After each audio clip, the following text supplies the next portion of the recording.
कर चले हम फिदा जानो तन साथियों, अब तुम्हारे हवाले वतन साथियों। सांस थमती गई, नब्ज जमती गई, फिर भी बढ़ते कदम को न रुकने दिया। कट गए सर हमारे तो कुछ गम नहीं, सर हिमालय का हमने न झुकने दिया। मरते मरते रहा बांकपन साथियों, अब तुम्हारे हवाले वतन साथियों। चूंकि यह कविता कर चले हम फिदा बड़ी ही मजेदार गीत है, और आप जानते ही हैं कि यह गीत जो है, यह कविता जो है एक ऐतिहासिक पृष्ठभूमि रखती है, इतिहास से संबंधित है यह गीत। और गीत बड़ी ही आनंददायक है और बड़ा ही अच्छा मैसेज देती है, देशभक्ति की भावनाओं से भर देती है, दिल को झकझोर देती है। कर चले हम फिदा जानो तन साथियों, अब तुम्हारे हवाले वतन साथियों। सांस थमती गई, नब्ज जमती गई, फिर भी बढ़ते कदम को न रुकने दिया। कट गए सर हमारे तो कुछ गम नहीं, सर हिमालय का हमने न झुकने दिया। मरते मरते रहा बांकपन साथियों, अब तुम्हारे हवाले वतन साथियों, अब तुम्हारे हवाले वतन साथियों। चलिए देखते हैं इस कविता का भावार्थ। ये जो अभी हमने पद्यांश पढ़े, कर चले हम फिदा जानो तन साथियों, एक क्रांतिकारी, एक स्वतंत्रता सेनानी, एक देशभक्त, देश की रक्षा के लिए सीमा पर तैनात, लड़ाई के मैदान में यह वीर सिपाही जो है अपनी जान को हाथ पर ले करके देश की रक्षा के लिए लड़ रहा है और उसे गोली लगी है। देखिए वो कह रहे हैं कि कर चले हम फिदा जानो तन साथियों, ऐ साथियों मैं अपनी जान और तन यानी शरीर इस देश पर फिदा करके यानी लुटा करके गंवा करके चल रहे हैं। अब तुम्हारे हवाले वतन साथियों, ऐ साथियों ये वतन यानी यह जो देश है अर्थात भारतवर्ष अब आपके हवाले है, आप लोग इसकी हिफाजत करना, सुरक्षा करना। सांस थमती गई, ऐसा कहते कहते उस वीर सिपाही की सांस धीरे धीरे रुकने लगी, नब्ज जमती गई, उसकी नसें जो है नहीं, जो ब्लड सर्कुलेशन है जिसमें खून चलता है, ये जो नसें हैं वो भी धीरे धीरे जमती गई यानी बंद होती गई। फिर भी बढ़ते कदम को उसने रुकने नहीं दिया। कह रहा है वह वीर सैनिक कि कट गए सर हमारे तो कुछ गम नहीं, सर हिमालय का यानी भारतवर्ष की आन मान मर्यादा को हमने झुकने नहीं दिया। हमारा सिर कट गया कोई गम नहीं, लेकिन हम अपने भारतवर्ष की, अपने देश की आन को झुकने नहीं दिए। मरते मरते रहा बांकपन साथियों, अब तुम्हारे हवाले वतन साथियों। सैनिक कह रहा है कि ऐ साथियों अब ये देश आपके हवाले है, इसके सुरक्षा की जिम्मेदारी अब आपकी है। जिंदा रहने के मौसम बहुत हैं मगर जान देने की रुत रोज आती नहीं। हुस्न और इश्क दोनों को रुसवा करे, वो जवानी जो खून में नहाती नहीं। आज धरती बनी है दुल्हन साथियों, अब तुम्हारे हवाले वतन साथियों।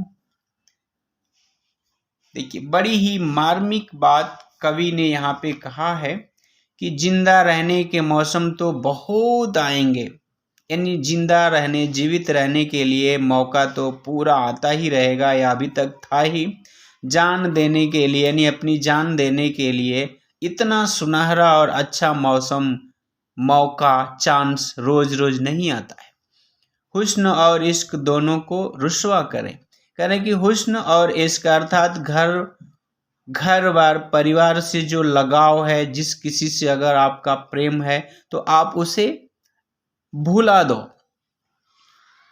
कहते हैं कि वह जवानी जवानी नहीं होती जो खून से नहीं नहाती, अर्थात वह यंग व्यक्ति, वह जवान व्यक्ति जिसके अंदर खून बहा देने की, अपने देश, आन मान, समाज की मर्यादा के लिए जिसके अंदर अपनी गर्दन कटा देने की हिम्मत नहीं, अपना खून बहा देने की का जज्बात नहीं, वह जवानी जवानी नहीं होती।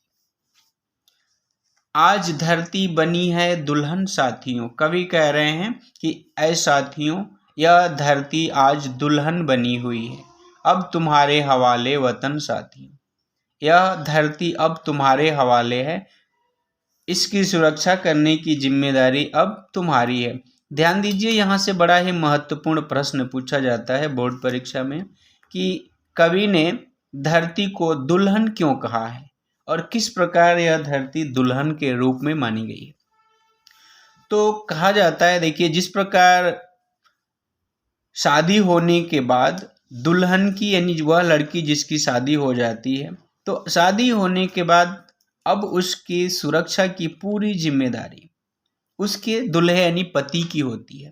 यहाँ कवि ने कल्पना करके कहा है कि देखिए, जिस प्रकार दुल्हन की मांग में सिंदूर पड़ता है और वह पूरी तरह से सजी रहती है, यानी अच्छे गहनों से, अच्छे कपड़ों से उसे सजाया गया होता है और लाल रंग का सिंदूर उसकी मांग में भरा जाता है। तो यहाँ कवि ने यही कहा है कि वीरों के खून से यह धरती रूपी दुल्हन की मांग, मान लीजिए, सज गई है, और ये अब ऐ जवानों, यह धरती दुल्हन के रूप में तुम्हें समर्पित है, तुमको इसकी रक्षा करने की जिम्मेदारी है। क्योंकि धरती पर हरियाली है, फूल खिले हुए हैं और वीरों के खून से धरती की मांग सज गई है। इस प्रकार कवि ने कुछ कल्पित करके धरती को दुल्हन के रूप में कहा है।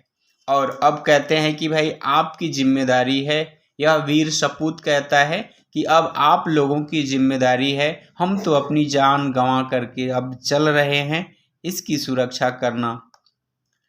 आगे देखिए, उन्होंने बड़ी मार्मिक बात कहा है कि राह कुर्बानियों की न वीरान हो, तुम सजाते ही रहना नए काफिले, फतह का जश्न इस जश्न के बाद है, जिंदगी मौत से मिल रही है गले, बांध लो अपने सर से कफन साथियों, अब तुम्हारे हवाले वतन साथियों।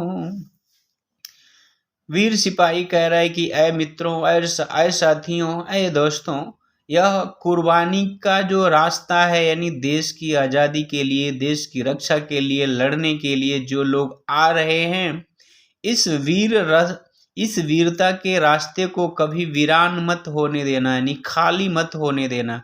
कहने का मतलब, अगर 10 सिपाही मारे गए तो 100 आना, 100 मारे गए तो 1000 आना। कभी वीरों से यह धरती इस रास्ते पर, यानी क्रांतिकारियों, तुम हर समय नया नया काफिला सजा के आते रहना। ये नहीं कि अगर आपकी जान चली गई तो बाकी लोग डर के कोई लड़ने ही न आए। 1 के बदले 10 आना, 10 के बदले 100 आना, आते ही रहना। तुम सजाते ही रहना नए काफिले, एक टोली के बाद दूसरी टोली, दूसरी के बाद तीसरी टोली सजा के आते ही रहना, पीछे मत हटना। फतह का जश्न इस जश्न के बाद है। कह रहे कि जीत की खुशी तो हम बाद में मनाएंगे, पहले यहाँ लड़ने का, लड़ के मरने का जश्न हम मनाएंगे, जीत की खुशी तो बाद में।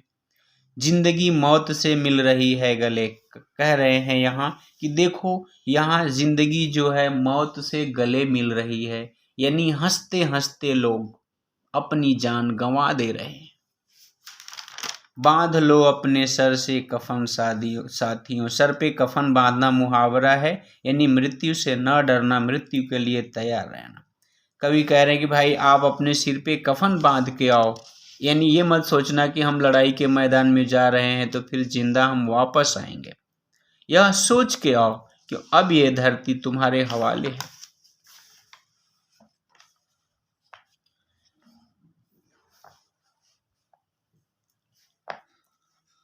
खींच दो अपने खूं से जमी पर लकीर, इस तरफ आने पाए न रावण कोई। तोड़ दो हाथ अगर हाथ उठने लगे, छू न पाए सीता का दामन कोई। राम भी तुम ही लक्ष्मण साथियों, अब तुम्हारे हवाले वतन साथियों।